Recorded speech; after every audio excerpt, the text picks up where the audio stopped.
a ustedes por la invitación. Para los que no me conocen, mi nombre es Santiago Loaiza, soy médico de la Universidad de Caldas. Actualmente me desempeño como rural de investigación de la Universidad Autónoma de Manizales y hago parte del grupo de resistencia antibiótica de Manizales, un grupo dedicado al estudio de las enfermedades infecciosas.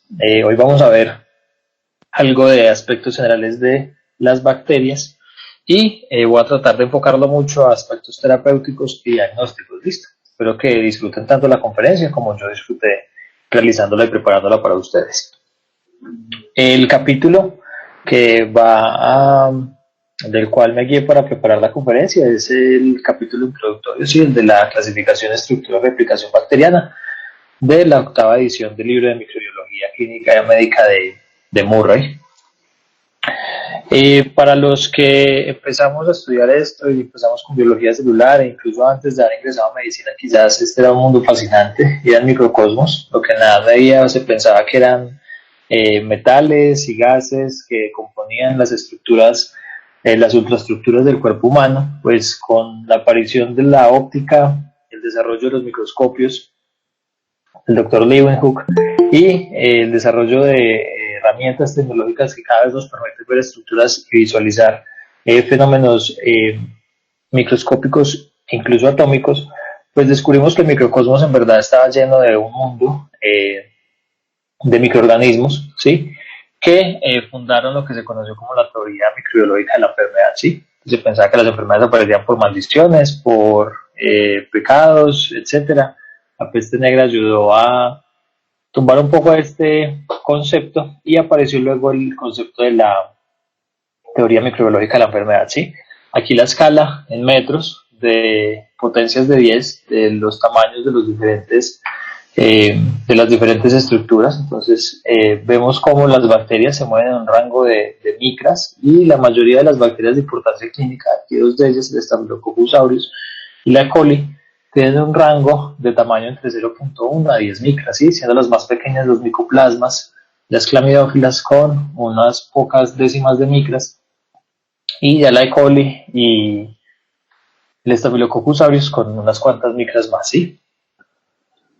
Aquí una representación de una célula, y luego de ampliar este cuadro que vemos acá, pues el herpes virus, que es uno de los virus más grandes que hay, unos 200 nanómetros, ¿sí? Pues para abajo tenemos la escala atómica, que es de la que estamos compuestos, pues definitivamente todos.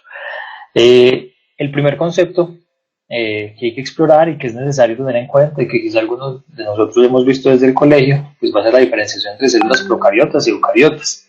Esta diferenciación va a ser muy importante porque el hecho de que existan diferencias entre las células nuestras y las células de los microorganismos que causan enfermedades en los seres humanos va a ser fundamental para el desarrollo de la terapia microbiológica, de la terapia antimicrobiana, ¿sí? Uno de los pioneros en esto fue el doctor Paul Ehrlich, y él hablaba sobre la existencia o sobre la posibilidad de crear una bala mágica, una sustancia que tuviese la capacidad de dañar las células de los microorganismos y no dañara las células del huésped, ¿cierto? Esto en parte fue lo que fundó y lo que inició los estudios en cuanto al desarrollo de antimicrobianos. Y pues a pesar de que no existe esa bala mágica, que los antibióticos en dosis tóxicas pueden causar grandes daños, incluso la muerte de una persona, pues al menos utilizando estos conceptos de diferencias entre células procariotas y eucariotas, pues ya han podido desarrollar diferentes estrategias terapéuticas que actualmente conocemos como antibióticos, ¿sí? Entonces, procariotas viene del término núcleo primitivo en latín, ¿sí? Y hace referencia a que estas células como tal no tienen un núcleo definido, tienen un cromosoma único, un cromosoma circular, ¿sí? Ellos no tienen los diferentes cromosomas que tenemos nosotros, que tenemos los núcleos en el núcleo, los cromosomas. El ribosoma bacteriano es diferente. El ribosoma bacteriano consta de un ribosoma 70S, compuesto de dos subunidades, una 50 y otra 30S, vamos a ver más adelante, y que es blanco terapéutico de varios antibióticos, unos organelos mucho más simples que los que encontramos en las células eucariotas, y ellos tienen, por ejemplo, mitocondrias. La respiración la realizan a través de la membrana celular, ¿sí? Las proteínas las sintetizan en el citoplasma y no tienen sistemas de enrollamiento y de superenrollamiento de proteínas como el aparato de Golgi o un retículo endoplásmico, y están adaptadas a ambientes hostiles, ¿sí? son capaces de vivir en temperaturas extremas, en concentraciones extremas de ácido, en concentraciones extremas de oxígeno, cosa que las células de nosotros, que son aerobias, que permiten un rango muy estrecho de temperatura, y si no se empiezan a desnaturalizar sus proteínas y que no pueden estar en medios ácidos, pues no tenemos esa resistencia, ¿cierto? Tienen definitivamente muchas ventajas desde el punto de vista evolutivo. Y en parte esta capacidad de ser capaces de sobrevivir en estos ambientes hostiles pues está dado por la pared celular, una superestructura propia de las bacterias y de los organismos procariotas que vamos a ver ahorita y que es fundamental para la terapéutica en contra de ellos. Cuanto a las eucariotas, entonces sí, tenemos varios cromosomas. El ribosoma está compuesto de dos unidades, es un ribosoma de 80S, dos unidades, una de 60 y otra de 40S. Y pues tenemos organelos mucho más complejos y la respiración la realizamos y especializados. La respiración la realizamos en las mitocondrias, los procesos de lisis y de digestión se hacen en el lisosoma, los procesos de síntesis de proteínas se hacen en el retículo endoplásmico, en el aparato de Golgi. Y pues son células que en principio carecen de paredes de peptidoglicano como las de los organismos procariotas. Aquí el resumen, ¿sí?, de los diferentes de las diferencias entre las células eucariotas y procariotas. Y aquí un concepto que quizás a algunos nos tocó, yo no sé si ustedes también, yo sé que también estoy, de lo que nos enseñan en los colegios de los 5 reinos de la naturaleza, ¿cierto? Lo que se pensaba que eran bacterias, protozoarios, hongos, plantas y animales, el reino vegetal, el reino animal, etc. Este concepto está bastante rebatido y actualmente lo que se considera es una diferencia entre las células o las componentes microscópicos, ¿sí? Entonces tenemos el gran reino de las arquea. Eso es un grupo de bacterias antiguas, como lo indica su nombre, y son tan antiguas que incluso no tienen ni siquiera un verdadero peptidoglicano en sus paredes, sino que tienen un pseudoglicano en sus paredes. Al parecer estos son los ancestros más antiguos vivientes que hay de lo que fue quizás el origen de la vida.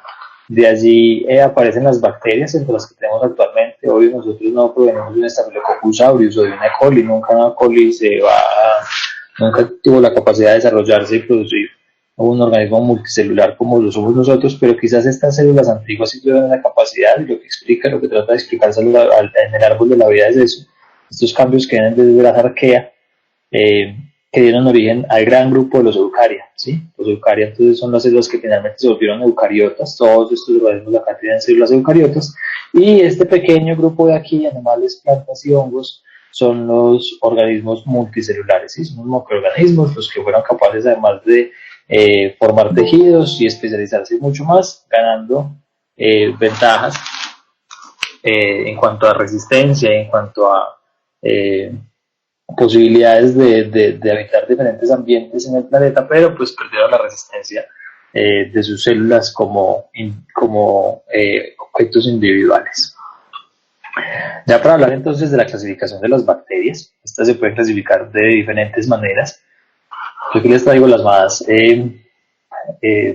3 formas más comunes y vamos a ver un poco de cada una de ellas. Listo. La primera de ellas entonces va a ser la tensión de Gram. Según la tensión de Gram, casi todas las bacterias se van a poder clasificar entre organismos Gram positivos y organismos Gram negativos, según la forma que adquieren las bacterias. Entonces vamos a ver que la pared va a ser determinante en la forma que va a adquirir la bacteria y pueden ser cocos, bacilos, cocobacilos o cocoides, pueden ser espiroquetas cuando están organizadas en forma de espiral, pueden ser también fusiformes cuando tienen forma de uso, ¿sí? O bacilo alargado. En cuanto a las características fenotípicas, es ya una ultraclasificación y va a estar dada por la presencia de enzimas o por la producción de proteínas específicas, y van a ser entonces formas que se utilizan para identificarlas en el laboratorio de microbiología. Las más comunes y las más famosas, los cocos, que pueden ser catalasa o coagulasa positivos o negativos, si son fermentadores de lactosa, glucosa, si son fermentadores de maltosa, si tienen la oxidasa, etcétera. Listo, pues vamos a ver pues ahorita. Empecemos entonces con la forma de las bacterias. Entonces, según una forma pueden ser estas. Un representante de cada una de esas formas, entonces Staphylococcus aureus, son cocos, se organizan en forma de racimos de uva, y de ahí el término de estafilo, pero también pueden haber streptococos que se van a organizar en filas, ¿cierto? O cocos aislados como enterococos diplococos, como en el caso de la Neisseria. Listo. Aquí un bacilo, es la E. coli, es uno de los bacilos que causa un gran número de enfermedades en los humanos, ¿cierto? Sino al menos en nuestro medio el más común, patógeno más común de todos, entonces es un bacilo. Vemos aquí que tiene algunas fimbrias y pilis. Este es Corynebacterium, ¿sí? Tienen forma de vibrio, entonces van a ser bacilos, pero bacilos con membranas irregulares, ¿sí? Van a ser bacilos así bien definidos como E. coli. Aquí, Fusobacterium necrophorum, recuerden que está implicado en el síndrome de Lemierre, ¿sí? Que es la invasión séptica de la yugular como complicación de una faringitis, una faringoamigdalitis aguda. Entonces, Fusobacterium necrophorum va a ser parte de este grupo de bacterias que tiene forma fusiforme, que son bacilos alargados, ¿listo? Aquí, cocoides o bacilococos o cocobacilos. Entonces, este es Acinetobacter baumannii, muy conocido por todos por su gran capacidad de adquirir mecanismos de resistencia y ser pues una de las preocupaciones más grandes a nivel mundial de multidrocoresistencia, ¿sí? Y aquí las espiroquetas, esta es una espiroqueta muy bonita, esta es Treponema pallidum, Treponema pallidum causante de la sífilis, un azote y un flagelo completo para la especie humana hasta el inicio del siglo XX, donde se inició la terapia antibiótica y hasta hoy incluso conserva su sensibilidad a la penicilina, ¿sí? Que fue uno de los primeros antibióticos pues, que utilizamos y para el cual sigue siendo sensible. El treponema palidece ante la penicilina. En cuanto a la segunda forma de clasificarlos, la precisión de Gram, entonces, este es el doctor Gram, Christian Gram, del cual nosotros como grupo de resistencia tomamos el nombre, y en lo que consiste este método es en una forma fácil de diferenciar los microorganismos, ¿sí? Se utiliza un colorante, cristal violeta generalmente, para colorear las membranas y las paredes de los microorganismos. Luego se utiliza un fijador de ese cristal violeta y luego con alcohol o con acetona se retira este colorante, ¿cierto? Posteriormente se agrega safranina u otra sustancia que vaya a colorear las membranas que se decoloraron. Entonces la diferencia va a radicar de la capacidad de los organismos gram positivos de retener el colorante, ¿cierto? Y los gram negativos que lo pierden. Esto va marcando y vamos a ver ahorita qué es lo que marca la diferencia entre los gram negativos y los gram positivos y la diferencia entre la permeabilidad de su membrana, ¿sí? El último colorante se agrega para poder visualizar los organismos que no fue posible que retuvieran el colorante y pues que se van a pigmentar del nuevo color que tenga la sustancia que inyectemos, ¿sí? La aplicación de esto vamos a hacer con un caso clínico. Entonces, el caso clínico es de una paciente femenina de 15 años que tuvimos en uno de los hospitales de aquí de Manizales, que estaba en manejo para una sospecha de una criptococosis meningia recurrente, tratamiento con anfotericina liposomal. La anfotericina estaba siendo administrada por catéter venoso central. Al 10º día del tratamiento, la paciente presenta picos febriles, se toman hemocultivos y se instala tratamiento con vancomicina cefepime, ¿sí? Por el riesgo pues, de infección tanto por cocos como por bacilos. A las 24 horas, los hemocultivos que se habían tomado desde el laboratorio, gracias al trabajo que hay entre el laboratorio de micro y la parte clínica en el hospital, reportaron estos organismos que habían aquí. Entonces, estos organismos, para que se aprenda la mnemotecnia, lo púrpura es positivo, o sea, lo púrpura, lo que queda moradito es gram positivo y lo rosadito siempre va a ser gram negativo, ¿listo? Entonces, esos son los bacilos gram negativos, entonces alcanza a ver bien la forma de bacilos, pero se alcanza a ver que son los organismos gram negativos y de manera inmediata se ajusta la terapia, ¿sí? Se retira la vancomicina, porque estos bacilos los gram negativos son intrínsecamente resistentes a la vancomicina, como vamos a ver ahora, y se ajusta el tratamiento con meropenem. Luego pues llegan otros resultados del laboratorio y se ajusta mucho más la terapia. Entonces, todas estas cosas que vemos aquí no es como por ser ñoños de la microbiología y aprendernos lo cierto, sino porque impactan decisiones clínicas en los pacientes, ¿sí? El hecho de utilizar terapias de amplio espectro como Banco Mero o Banco Cefepime, que es empírico para en muchas instituciones, pues estamos enviando una bazooka básicamente contra los microorganismos que pueden estar causando la enfermedad, sí, pero también vamos a estar atacando la microbiota normal de los cuerpos humanos. Pues esto va a ser dañino en cuanto a desbalances en los microorganismos que están habitando y la posibilidad que generen daño en la microbiota y posteriormente desarrollemos enfermedades por otros microorganismos, ¿cierto? Entonces, con una cosa tan simple como la atención de Gram, yo puedo cambiar mi conducta terapéutica y manejar de una forma adecuada los pacientes. Listo. El principio que hay detrás de la tinción de Gram lo vamos a ver a continuación, y antes de verlo, sí, está íntimamente relacionado con este concepto de envoltura celular.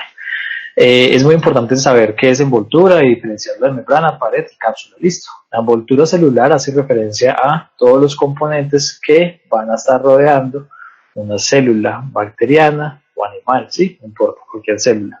En nuestro caso, pues van a ser las envolturas de los microorganismos y van a estar compuestos y pueden tener cualquiera de estos tres componentes, ¿sí? Dos de ellos generalmente, uno obligado, uno presente en casi todos y que determina la forma, y uno que es opcional, por así decirlo. Entonces, en cuanto a la membrana celular, recordemos, las membranas siempre van a ser bicapas fosfolipídicas, ¿sí? Que están presentes en todas las células y que es lo que permite aislar una célula de su medio, ¿cierto? Independiente de qué tipo de célula sea. La diferencia que hay es que en los gram positivos nada más vamos a tener una membrana celular, esta es una membrana de gram negativo, en los cuales ellos tienen dos membranas celulares, listo, una membrana interna y una membrana externa.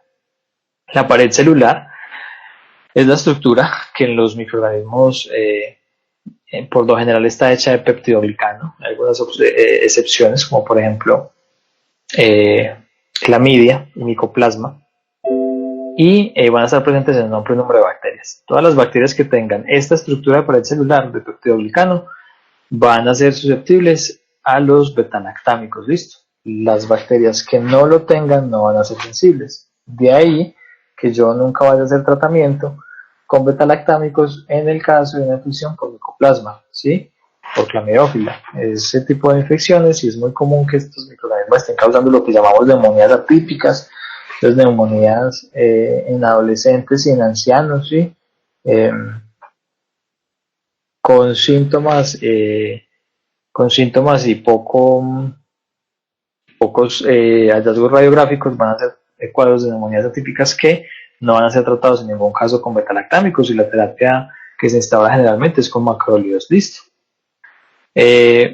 La cápsula hace referencia a una estructura polisacarídica y con algunos componentes peptídicos según el microorganismo que la produzca, y que va a estar recurriendo a algunas especies, se va a organizar por encima de la membrana externa y va a conferir resistencia a la inmunidad celular humana, ¿sí? Entonces, al cubrirse con esta sustancia, aquí la vemos muy bien, esto es un Haemophilus influenza, uno de los bacilos que causaba gran número de neumonía y de meningitis, que pues gracias al desarrollo de las vacunas fundamental ha disminuido su incidencia en estas patologías. Pues vemos como alrededor hay como un halo un poco más oscuro, ¿sí? Pero que uno alcanza a diferenciar muy bien del resto del medio, y hace referencia a la cápsula de la Haemophilus influenza, ¿sí? Otros especies que tienen este tipo de estructuras, este Streptococcus pneumoniae, Neisseria meningitis, E. coli, tiene la capacidad de adquirir una cápsula, de sintetizarla, y va a ser causante en ese caso va a tener la probabilidad de causar neumonías. Esta cápsula es muy importante, y tener en cuenta cuáles son los organismos encapsulados en personas con asplenia, ¿sí? En el vaso, que muchos piensan que no sirve para nada, pues sí sirve como un órgano linfoide secundario. Recuerden que es supremamente importante. Se van a producir los linfocitos que son capaces de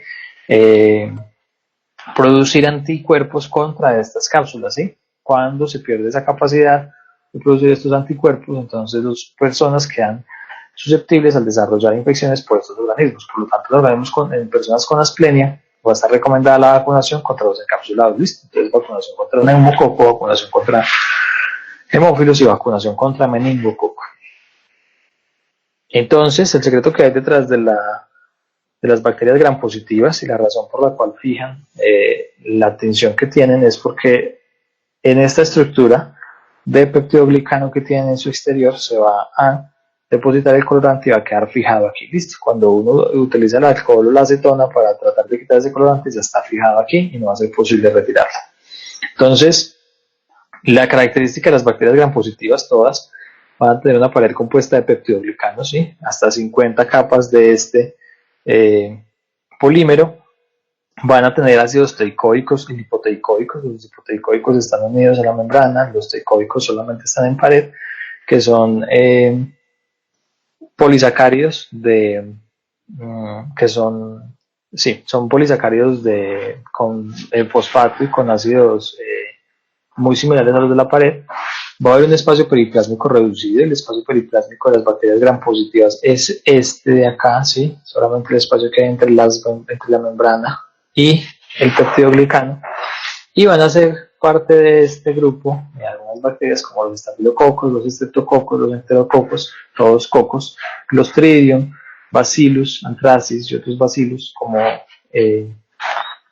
bacilos gram positivos, que vamos a ver ahorita. Una de las implicaciones más importantes de esta configuración y las que más me gustan es el hecho de las BLAS. Las BLAS son las betalactamases. Cuando uno empieza a estudiar resistencia antibiótica se da cuenta que uno de los mecanismos más importantes para conferir resistencia a los betalactámicos es la existencia de una enzima, ¿sí? Que todas tienen adenasa, entonces pues esto va a ser una enzima que va a hidrolizar los betalactámicos. Los gram positivos, estas betalactamases que van a ser producidas en el interior de las células se van a depositar en la membrana externa, ¿sí? En la membrana celular. Como esta estructura de peptidoglicano tiene poros y tiene la posibilidad tanto de que entren sustancias como de que escapen, pues las betalactamasas van a irse perdiendo y van a ser liberadas al espacio extracelular, ¿sí? Por lo tanto, en bacterias gram positivas, el principal mecanismo de resistencia normalmente no es la presencia de betalactamasas, ¿sí? Porque pues las van a perder. Es como yo estar dentro de un castillo, liberar fieras que van a atacar a mis enemigos, pero las fieras se van a terminar yendo y perdiendo en el exterior de mi castillo, ¿sí? Ahorita vamos a ver cómo funciona eso en los gram negativos. Aquí, esta es diapositivas para explicarles cómo se va sintetizando la pared. Entonces la pared empieza con la síntesis de los péptidos de Park. Esos son los precursores iniciales de la pared, de la estructura de peptidoglicano de la pared. Tiene un espacio y en un momento muy temprano en la síntesis de esta pared, como homólogo de la fosfenolpiruvato, ¿sí? Como blanco de la fosfenolpiruvato, que es una de las primeras enzimas que empieza a sintetizar este proceso, va a aparecer este antibiótico. Este antibiótico es la fosfomicina. La fosfomicina va a actuar en este punto y va a desmontar el proceso de síntesis de la pared desde un punto mucho anterior a en el que actúan los betalactámicos. Listo. Entonces la fosfomicina se utiliza actualmente, se concentra muy bien en orina, se utiliza para tratar infecciones del tracto urinario no complicadas. Especialmente cuando la gente causal es E. coli, ¿cierto? Cuando uno está frente a una coli, pues está mucho más seguro que cuando está frente a otros organismos. No es útil en los casos de infecciones por proteus porque este es intrínsecamente resistente. Listo. Luego de que se sintetizan los péptidos de Park, este proceso va adquiriendo y va a este péptido inicial agregándole otros aminoácidos, luego le va a unir con estructuras fosfatídicas en la membrana y va a haber un proceso casi al final en el cual después de haberse sintetizado casi todo la estructura, esto es lo que se conoce normalmente como el bactoprenol, que es un lípido con un alcohol, esta estructura se va a tener que traslocar a la membrana externa, ¿sí? A la cara externa de la membrana celular. Cuando esto se trasloca, requiere la acción de una enzima que va a ser bloqueada por otro antibiótico. El antibiótico va a ser la bacitracina. La bacitracina por mucho tiempo fue utilizada para el tratamiento de infecciones de piel y tejidos blandos. Precisamente su nombre viene de la primera paciente que se trató con este antibiótico, que fue una niña de 2 o 4 años, no recuerdo bien, llamada Tracy. Entonces el antibiótico era aislado del bacillus, de un bacillus y de saprophyticus, y la primera paciente fue Tracy, entonces le pusieron bacitracina a este antibiótico y actualmente solamente sirve para diferenciar algunos estreptococos. Listo. Entonces la bacitracina va a actuar en este punto a impedir que se trasloque el precursor de la pared al exterior. Listo. Ya en el exterior, lo que va a pasar con estos precursores es que se van a unir uno con otros gracias a unas enzimas que vamos a ver ahorita que se llaman las proteínas unidoras de penicilina, pero va a haber un antibiótico que va a actuar aquí. Este es el péptido de ala terminal, muy conservado, siempre son dos residuos de alanina los que terminan este péptido, y son estos residuos de alanina los que reconocen las PBPs para ir uniendo. Listo, hay un antibiótico que se une a estos dos aminoácidos terminales, y ese antibiótico es la vancomicina. Listo, entonces vancomicina se va a unir al péptido de ala terminal de los precursores de la pared y va a impedir que se pueda polimerizar. Listo, entonces es un mecanismo de acción parecido al de las penicilinas o los betalactámicos, pero vemos que no es igual. Miren cómo no solamente pues casi siempre que uno ve estas clases le explican a uno lo de las PBPs, pero casi nunca le hablan de estos otros antibióticos. El peptidoglicano es y seguirá siendo un blanco de terapia antimicrobiana porque es una estructura sumamente conservada en las bacterias y que nosotros no tenemos en ninguna de nuestras células. Listo, entonces toda sustancia que ataque al peptidoglicano les va a hacer daño a ellas y a nosotros no. Finalmente, el último antibiótico que les voy a mostrar que actúa en la síntesis del peptidoglicano son los betalactámicos, ¿sí? Estas son las PBPs. Las PBPs, en verdad, uno pensaría que es un solo tipo de proteínas y no, son de tres tipos, clase A, clase B y clase C, según la capacidad que tengan o de hacer transpeptidación o de hacer glucosil transferasa, ¿sí? Entonces, si son solamente transpeptidasas van a ser de la clase B, si son glucosiltransferasas van a ser de la clase C, y si tienen las dos funciones van a ser bifuncionales. Listo. Aquí las 4 PBPs de el Staphylococcus aureus, la más importante de ellas, la PBP2, y aquí una molécula de penicilina, ¿sí? O de cualquier otro betalactámico que tiene la capacidad de unirse a la PBP, y de ahí es que reciben este nombre estas enzimas, y de impedir que se unan los precursores de la pared y de que se produzca la síntesis de la estructura del peptidoglicano. De manera que llevan a actuar todos los antibióticos betalactámicos y que el mecanismo de resistencia más importante a los betalactámicos en los estafilococos y en muchos organismos gram positivos sea el cambio de estas proteínas. Lo que ellos van a hacer es cambiar, sintetizar una proteína que no tenga afinidad por los betalactámicos y que tenga la capacidad de seguir sintetizando la pared, ¿sí? Esa va a ser la famosa PBP2A que va a conferir resistencia a la meticilina, y que no solamente va a ser resistente el Staphylococcus aureus, sino resistente, solamente va a ser capaz de sobrevivir en presencia de la meticilina, sino de cualquier otro betalactámico. Listo, entonces resistente a todas las cefalosporinas, a los carbapenémicos, a los monobactámicos, a excepción de las cefalosporinas de quinta generación. Listo. Ceftarolina y ceftobiprol son cefalosporinas de quinta generación que tienen la capacidad de unirse a la PBP2A del Staphylococcus aureus. Bueno, las implicaciones entonces de las envolturas de los gram positivos. Aquí una estructura que les quería mostrar. Este es una vista superior del peptidoglicano. Miren cómo quedan unos agujeros en su ultraestructura, y a través de estos agujeros es que tiene la capacidad de ingresar moléculas como antibióticos y de escapar las betalactamasas. Listo. Entonces, este es el primero, permite el ingreso de antibióticos a través de la pared celular. Entonces, antibióticos grandes como la vancomicina, el linezolid, van a tener la capacidad de ingresar a través de estos orificios y por lo tanto van a ser sensibles normalmente a estos antibióticos, ¿sí?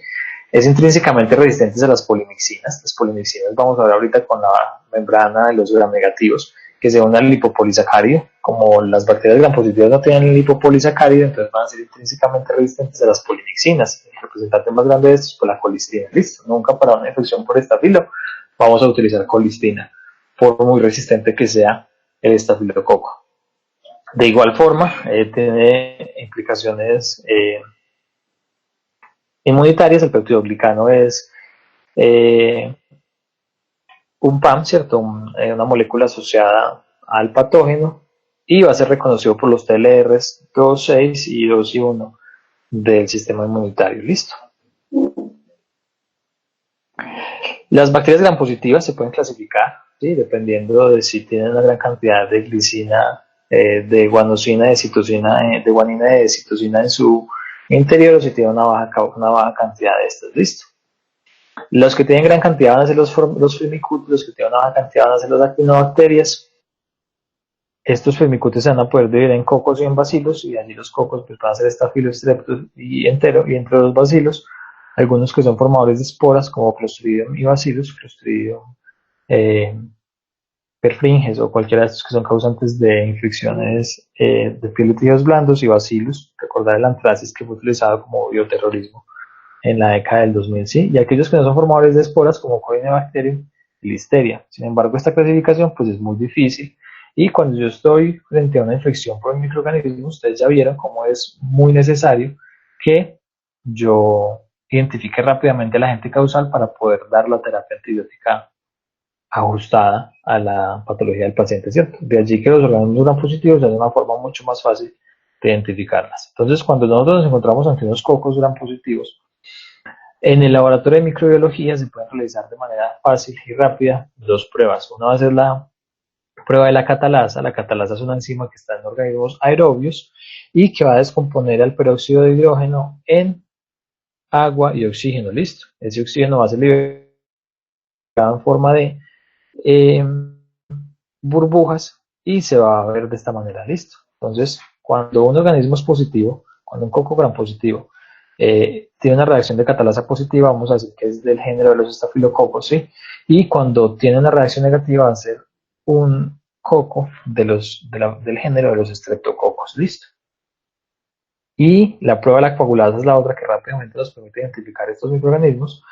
La coagulasa se encarga de convertir el fibrógeno en fibrina, ¿sí? Y va a ser pues muy importante en la fisiopatología de las infecciones por Staphylo aureus.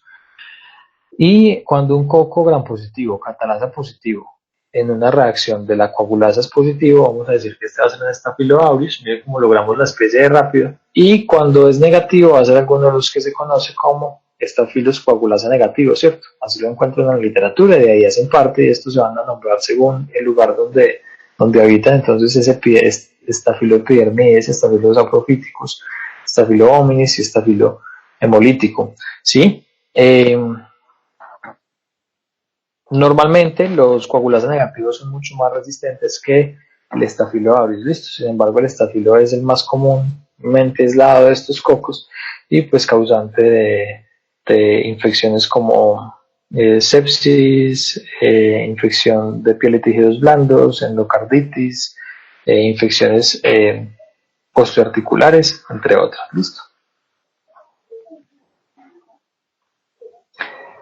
Para sintetizar entonces estas clasificaciones, los organismos gram positivos se pueden dividir en cocos, en bacilos y en los que son actinomyces y nocardia. Listo, este grupo de actinomyces y nocardia son atípicos, están como en el limbo entre los organismos, entre los hongos y las bacterias, ¿cierto? Van a compartir manifestaciones y características de estos dos grupos, y como tal van a tener estructuras alternas que no van a permitir su tensión de manera efectiva. Listo, pero tiene una gran pared de peptidoglicano y una sola membrana celular. En cuanto al resto, los bacilos, entonces son un poco comunes, pero igual hay algunas de importancia clínica, como Clostridium, Corynebacterium, Listeria y bacilos. Listo, recordemos que los bacilos se van a subdividir si producen o no producen esporas. En cuanto a los cocos, son los que rápidamente vamos a tener que identificar porque son grandes causantes de enfermedad muy comunes. Los vamos a ver entre los catalasa positivos y los catalasa negativos. Los catalasa positivos van a ser entonces de la familia de los estafilos y los catalasa negativos de la familia de los estreptococos. Los estafilos se van a dividir entonces entre coagulasa positivos y coagulasa negativos. Los coagulasa positivos van a ser pues, Staphylo aureus, y todos los coagulasa negativos van a ser de un solo grupo, que son los Staphylococcus coagulasa negativos. Listo, o sea, estos pues, parece que estoy dividiendo, pero no son tan importantes en la crítica clínica.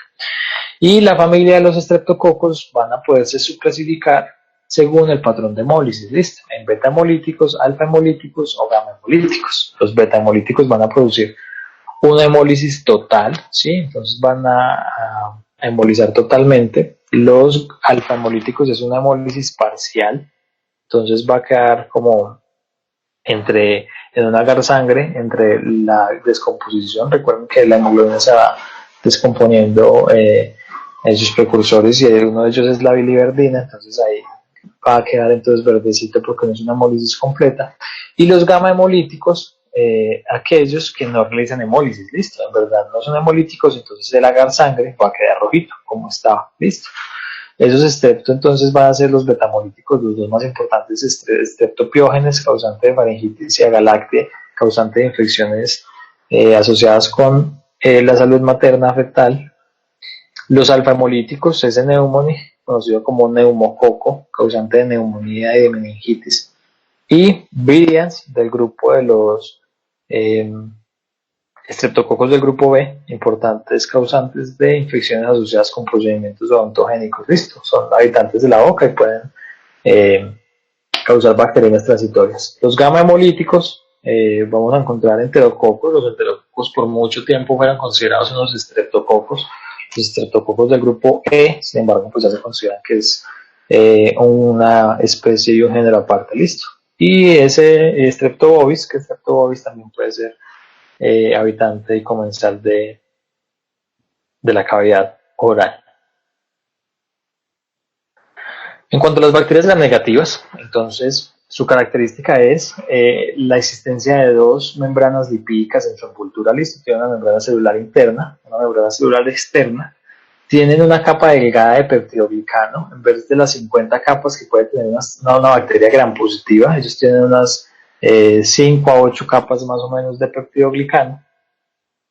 ¿Por qué la conservan y por qué es tan importante el peptidoglicano? Porque el peptidoglicano es la que va a dar forma a la bacteria, listo, y le permite resistir las presiones y las fuerzas externas que tratan de colapsar las bacterias, listo. Cuando esto se desmonta y todos los antibióticos que actúan en contra del peptidoglicano, lo que va a ocurrir con las bacterias es que esto normalmente se está sintetizando y destruyendo.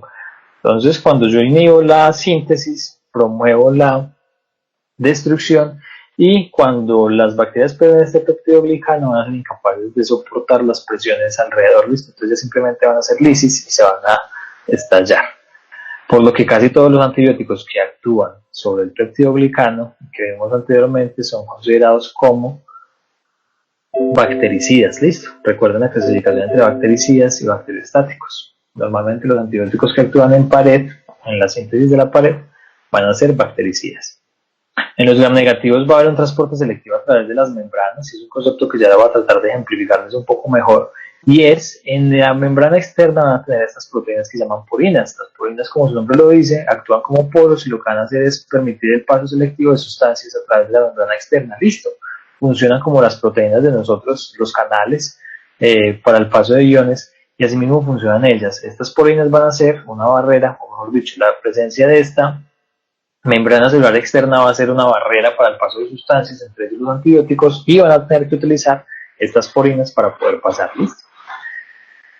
Organismos de este grupo, importantísimos, las enterobacterias, de las cuales de parte Escherichia coli y Klebsiella, ¿sí?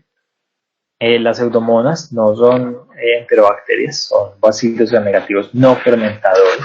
Vamos a ver, no fermentadores ¿de qué? Que se lo vamos a encontrar junto con Stenotrophomonas maltophilia, junto con Acinetobacter baumannii, como gram negativos no fermentadores, y Neisseria, ¿sí? Como representante de los cocos. Normalmente uno siempre habla de cocos gram positivos y de bacilos gram negativos, ¿cierto? Pero tengan en cuenta que pueden haber cocos gram positivos, cocos gram negativos como Neisseria, ¿sí? Y bacilos gram positivos como Clostridium, como Bacillus y como Corynebacterium. Listo.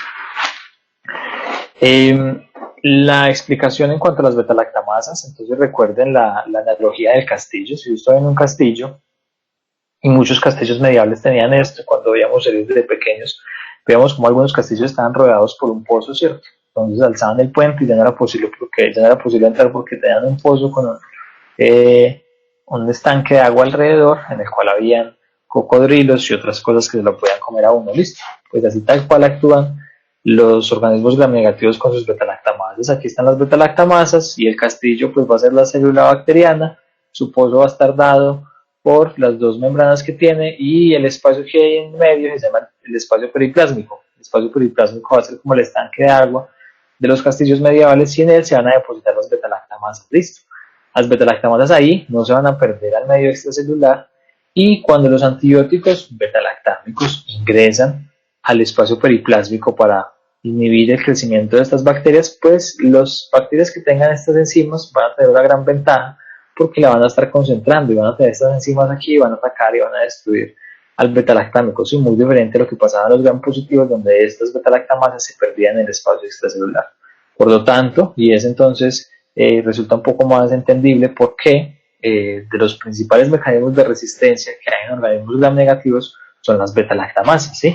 Entonces uno siempre escucha la E. coli, la Klebsiella productora de carbapenemasas, entonces la KPC y todas estas enzimas que van a ser responsables de la resistencia de los betalactámicos, listo. Y pues este es el principio que hace tan ventajosa la existencia de estas enzimas en los organismos gram negativos. Las implicaciones que hay de las envolturas en los gram negativos, borran ese gram positivos de ahí, ¿sí? Va a ser uno, con base en las estructuras que hayan alrededor, o sea, va a poder clasificarse según los antígenos O, H y K. Son intrínsecamente resistentes a la vancomicina, al linezolid y a la daptomicina, porque van a ser capaces de ingresar a las células, ¿sí? Ya lo vamos a ver. Y van a tener el lipopolisacario. Entonces el lipopolisacario va a ser una estructura de los organismos gram negativos muy importante que puede actuar como endotoxina e incluso como superantígeno, ¿sí? Va a estar compuesto de el lípido A, de un antígeno O que está en el punto más exterior, ¿cierto?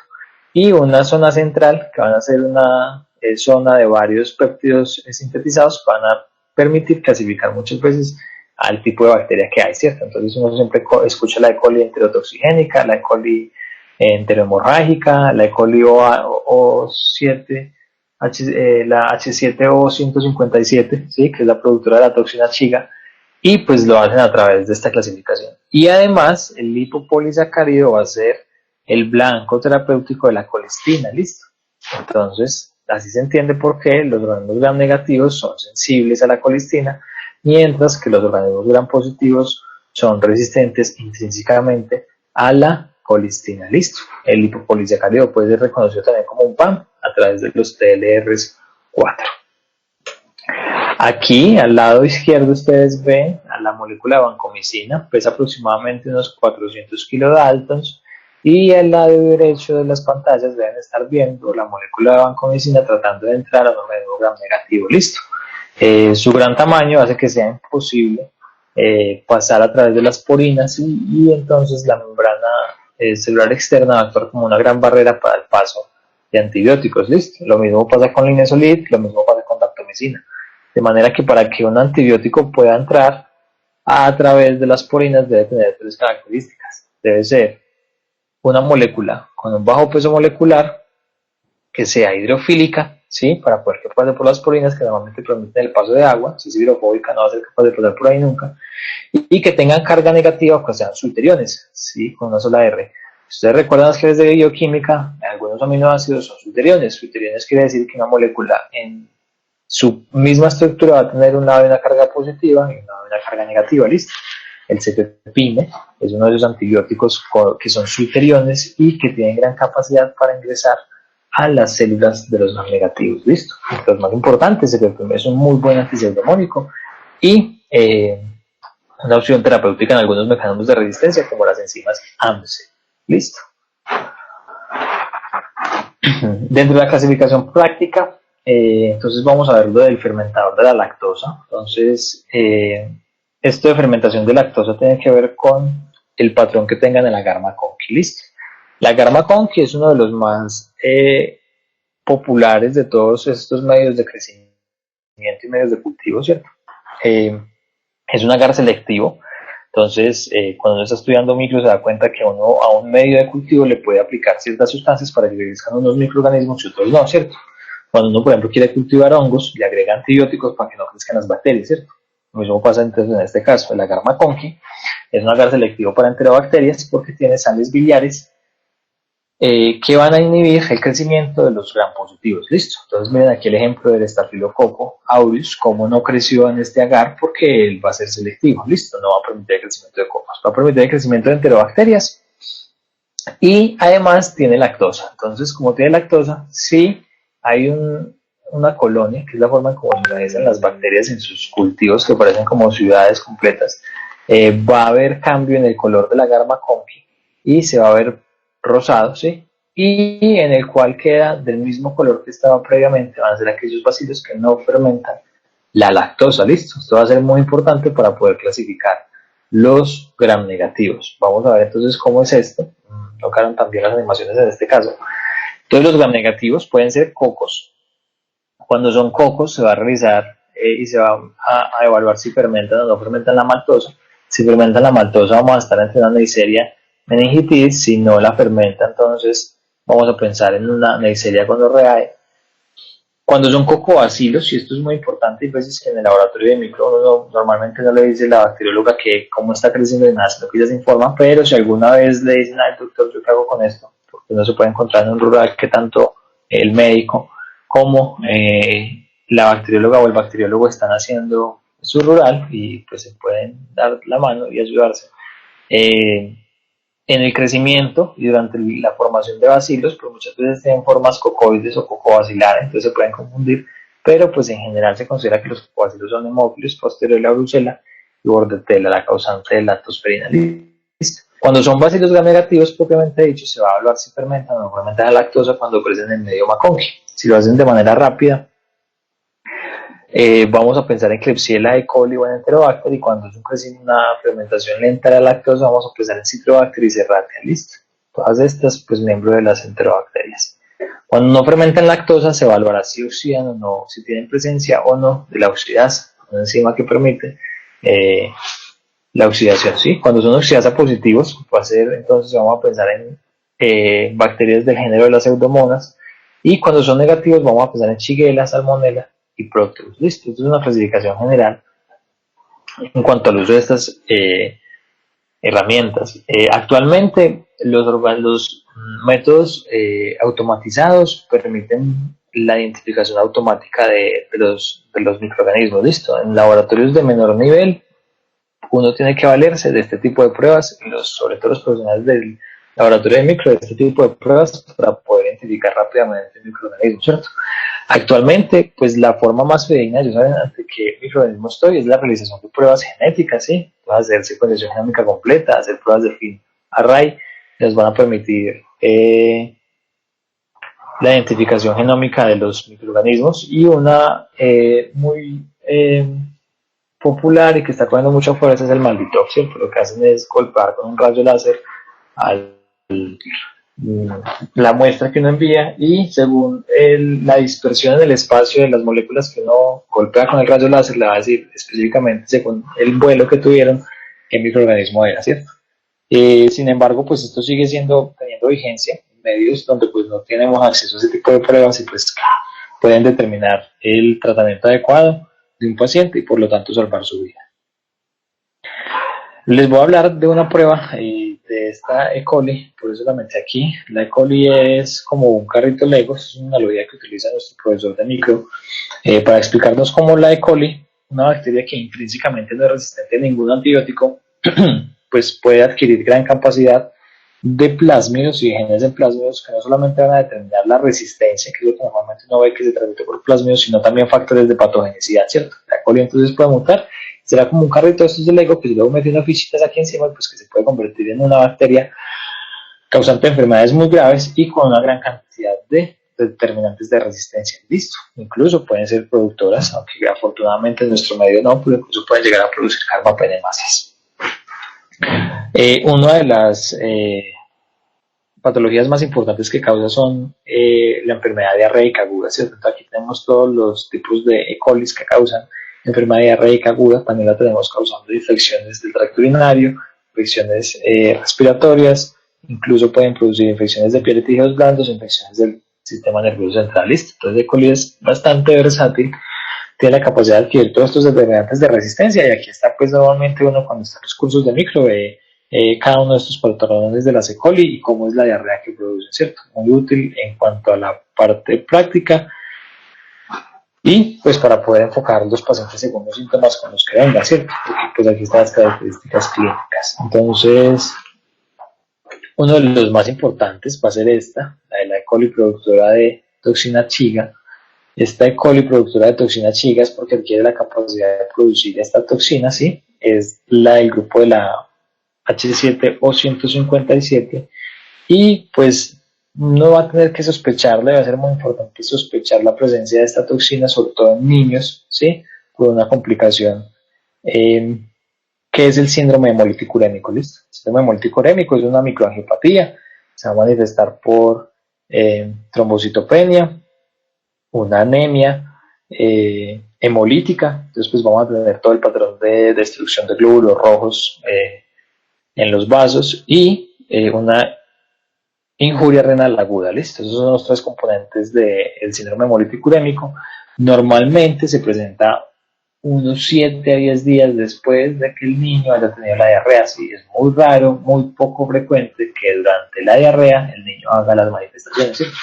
Pero si le llega a un niño con una enfermedad febril asociada a trombocitopenia, hemólisis y una anemia hemolítica, pues hay que pensar en los antecedentes, ¿listo? Va a ser muy importante preguntar el de la diarrea previamente, ¿listo? En niños que se presenten con disentería, va a ser mandatorio realizar una búsqueda de la E. coli productora de toxina en siga, ¿listo? ¿Cómo se busca? En el medio de cultivo, cuando se solicita el coproscópico y el coprológico, para el coprocultivo se va a solicitar al laboratorio de micro que por favor siembren en medio maconqui enriquecido con sorbitol. Si se enriquece con sorbitol va a permitir el crecimiento de la stevia, ¿cierto?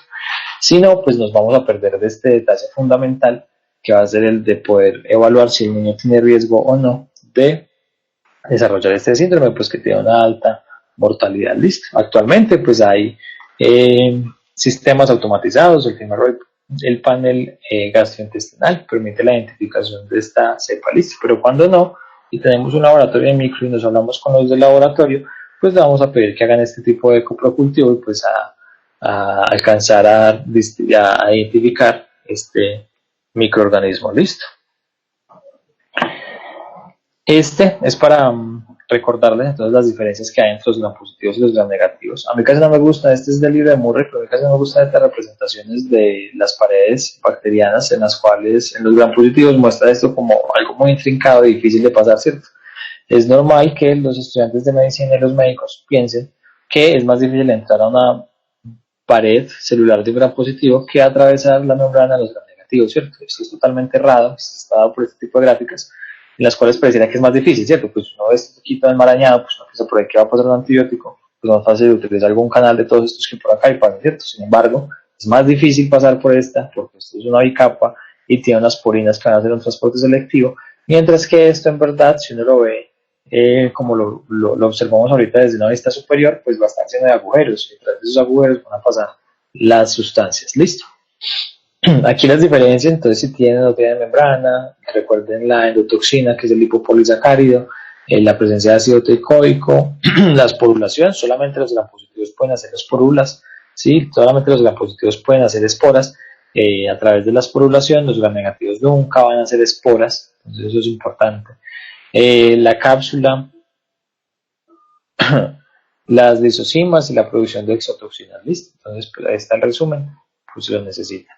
Y pues a pesar de que todo lo que les he dicho ahorita ha sido respecto a gram positivos y gram negativos, pues hay una tipo de bacterias que no se va a poder clasificar por este lado, listo, van a ser las micobacterias. Las micobacterias, aunque en sentido estricto parecieran gram positivas, porque miren ustedes cómo nada más tienen una sola bicapa lipídica y una capa delgada, ahí ya empieza a diferenciarse de peptidoglicano, pues no son ni gram positivas ni gram negativas, ¿sí? Las micobacterias no van a ser posible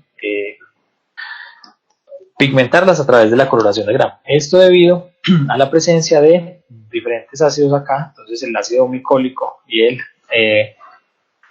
galactoarabinomanano, ¿sí? Lo que van a hacer es que hacen a estas micobacterias resistentes a la coloración, ¿listo? Se van a conocer entonces como bacterias ácido alcohol resistentes, ¿cierto? Porque cuando les aplica acetona o alcohol, no va a haber ningún cambio, no van a fijar el pigmento de la tensión de gram y pues uno no va a ser capaz de coger una micobacteria tuberculosis y tensionarla a través de la tensión de gram, ¿cierto? Entonces normalmente uno las clasifica ni gram positivos ni gram negativos, ¿cierto? Porque vean que no cumple con todos los requisitos de los dos y pues va a ser necesario utilizar otras técnicas como coloración de Sid-Nielsen, ¿cierto? Para poder identificar este tipo de bacterias. Entonces no todas se pueden clasificar así, obviamente no van a ser tan fáciles de manejar los antibióticos usuales, ¿cierto? Van a ser muy resistentes al ingreso de antibióticos. Sin embargo, pues se utilizan aminoglucósidos, se utilizan beta-lactámicos, se utilizan muchos tipos de antibióticos, generalmente en terapia combinada para luchar contra el Mycobacterium tuberculosis, que es uno de los más difíciles. Contra otras se puede utilizar terapia con un solo agente. Aquí, en cuanto a la otra estructura que es muy importante y que es fundamental en la diferencia entre los organismos eucariotas y procariotas, va a ser el ribosoma bacteriano, ¿sí? Este de aquí es el ribosoma procariota. Miren, entonces, como es un ribosoma 70S, recuerden que esas S no se suman de manera aritmética, ¿cierto? Entonces, es un ribosoma 70S, pero las subunidades son la subunidad 30S, que es la subunidad menor, y la subunidad 50S, que es la subunidad mayor. Cada una de ellas con unos ARN ribosomales especiales. Listo. Entonces, aquí la mnemotecnia que yo utilicé la primera vez que traté de aprenderme qué antibióticos utilizaban o actuaban sobre las subunidades. Entonces, la mnemotecnia de Clima Te Amo es súper útil para yo aprenderme qué antibióticos actúan en qué subunidad. Listo. Entonces, clima de cloranfenicol, lincosamidas, que la lincosamidas es la clindamicina, ¿sí? Van a actuar sobre la subunidad 30S, y macrólidos y te amo, tetraciclinas y aminoglucósidos van a ser los que actúen sobre la subunidad menor, qué pena. Entonces otra vez, clima que son cloranfenicol, lincosamidas y macrólidos sobre la 50S y tetraciclinas y aminoglucósidos sobre la subunidad menor que es la 30S. Listo. De todos estos, los únicos que se consideran bactericidas son los aminoglucósidos. Listo. Que recuerden como aquellos antibióticos que actúan sobre la pared generalmente se consideraban bactericidas por la lisis que producían de esta estructura fundamental en las bacterias, y en general los que actúan sobre las unidades ribosomales se consideran bacteriostáticos, ¿cierto? Porque detienen el metabolismo, o sea, la producción de proteínas y sustancias en el ribosoma, pero no matan la bacteria directamente, ¿cierto? Sin embargo, los aminoglucósidos producen un daño tal que empiezan a producir proteínas anormales y desmontan el sistema de las ubiquitinas. Entonces, lo que van a hacer es que estas sustancias mal sintetizadas no van a ser posible destruirlas y van a ir a tratar de ejercer sus funciones. Lo que van a hacer es un sabotaje total de la célula. Listo. Producen un daño tal que se consideran los únicos bactericidas de este grupo. Listo. Los aminoglucósidos. El resto son bacteriostáticos. Aunque esa clasificación es difícil, pero pues en términos generales es difícil, no es tan válida para todos, ¿cierto? Eso puede variar según las especies y según los antibióticos. Para algunas especies algunos antibióticos serán bactericidas, mientras que para otros serán bacteriostáticos, ¿sí? Incluso los betalactámicos podrían comportarse como bacteriostáticos. Aquí entonces vamos a ver algunos mecanismos de acción de antibióticos que actúan en blancos exclusivos de las bacterias procariotas, de las células procariotas. Listo. Entonces aquí diferencias entre gram positivos y gram negativos para el paso. Miren cómo pasan a través de las cápsulas, a través de la membrana, y en los gram negativos tienen que pasar a través de las porinas. Ya estando adentro se pueden unir a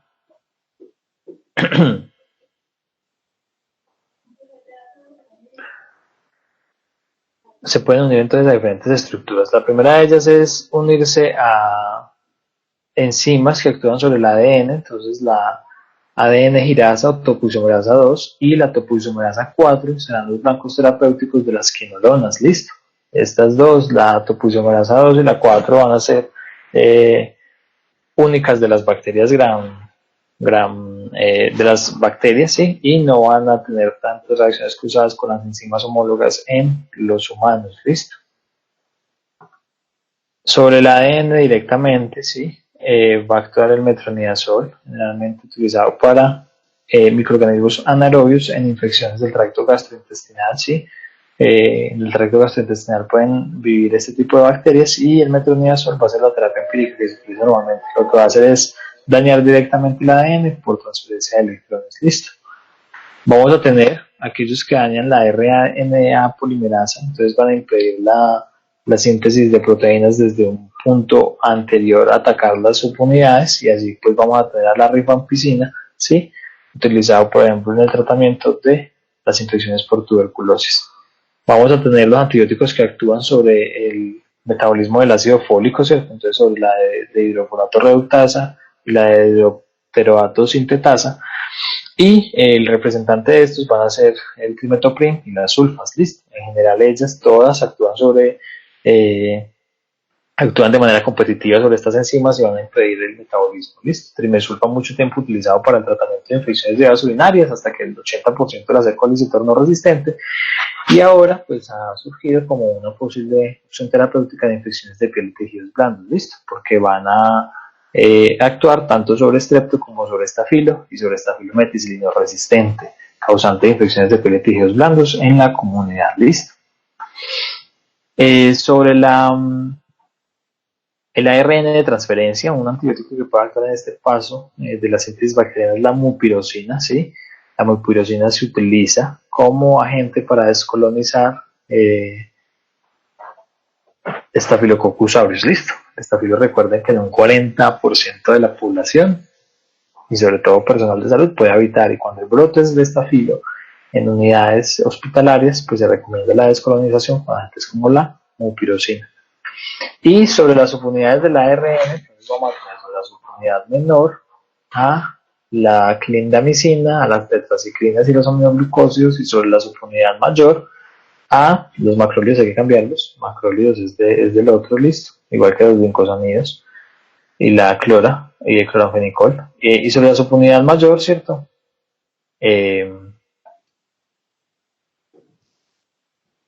Al revés.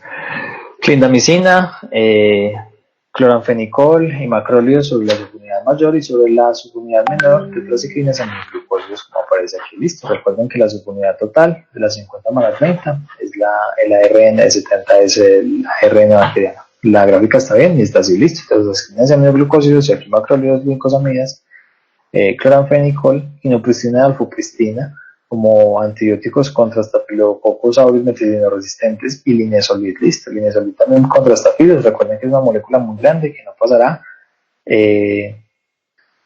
la membrana externa de los gram negativos, y por eso se utiliza solamente contra gram positivos. Bueno, esos eran los conceptos que yo quería mostrarles hoy, sobre todo los de pared y los de ribosoma, la forma pues como han sido utilizados para la terapia antimicrobiana. Esta es una de las primeras fotos de nuestro grupo, dedicado pues al estudio de las enfermedades infecciosas. Siempre que requieran algún concepto, alguna conferencia, cualquier otra cosa en la que les podamos servir, nos pueden escribir a ese correo. Para nosotros, y en estos momentos es una situación coyuntural en la cual las enfermedades infecciosas nos muestran nuevamente todo el potencial que tienen para causar enfermedades que desestabilizan, ¿cierto?, el sistema de salud. En los últimos 50 años se ha prestado mayor atención a las enfermedades cardiovasculares, a las metabólicas, pero pues no nos digamos mentiras y no vayamos a decir que la pandemia actual que hay de diabetes o de hipertensión, que todos los profes de interna son felices contándonos, va a desestabilizar a los sistemas, al sistema económico o al sistema o al orden social, como lo está planteando la pandemia por COVID-19, ¿cierto? Definitivamente se comportan de una manera muy diferente, no van a perder vigencia, y después de esto pues mucho menos, ¿cierto? El uso indiscriminado que está habiendo actualmente los antibióticos muy probablemente nos va a llevar a que en unos meses veamos cómo las bacterias van a estar altamente resistentes, porque la E. coli, la pseudomonas y la Klebsiella no se han ido, ya siguen estando ahí, y el uso inadecuado de los antibióticos es lo que está haciendo que ellas pues tengan esta capacidad de producir resistencia. No sé si hay alguna inquietud, hay alguna pregunta. Yo estoy entonces atento a responderles.